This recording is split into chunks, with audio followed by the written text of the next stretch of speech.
जय भीम नमो बुद्धाय guys, माझ्या mini ब्लॉगमध्ये स्वागत आहे. आय नो माझा ब्लॉग काल आला नाही, पण मला काम होते त्यामुळे आलं नाही. तर मी आज बाहेर गेले होते. आमच्या इकडं गांधी चौक आहे, तिकडं मला इडली खायची होती, त्यासाठी गेलो होतो बघा.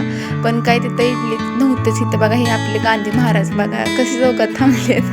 आणि मग परत गेलो तर तिथं इडलीचं दुकान बंद होतं. मग आम्ही तिथनं येताना तिथनं आलो. मग म्हणलं चला आता दुसरीकडे जाऊया. म्हणून म्हणलं चल खुशबूला दुसरीकडे गाडी घेऊया.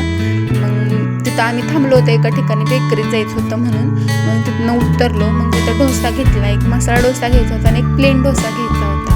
मग म्हणलं चला आता हे आपली ऑर्डर दिली म्हणल्यावर आता पूर्ण तर त्यांना करायचं लागेल, म्हणून मी तर त्यांना ऑर्डर पण दिली. त्यांनी बनवलं पण असं प्लेट सजवून घेतली आणि खाल्लं. आणि मग परत मस्तपैकी थालीपीठ बनवायची तयारी चालू होती, कारण मी आज पूर्ण दिवस खायचं काम केलेले, दुसरं काहीच नाही. तर बहीण थालीपीठ बनवत होती. ज्यांनी कोणी माझ्या चॅनलला सबस्क्राईब केलं नाही त्यांनी नक्की सबस्क्राईब करा. व्हिडिओ आवडला असेल तर लाईक शेअर सबस्क्राईब करा नक्कीच. आणि मग थालीपीठ भाजायचं काम माझ्याकडे चालू होतं. मग मी मस्तपैकी थालीपीठ भाजत होती आणि इथं मोठी बहीण आहे ती थालीपीठ थापत होती. आणि मग त्याच्यानंतर तिला म्हटलं आवर पटपट पटपट. तर ती मला म्हणली तू शांत बस, मी करते नाही तर गं बस.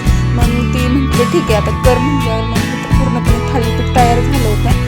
व्हिडिओ आवडला असेल तर share like subscribe. Thank you for watching. चला बाय, भेटू उद्या. बाय.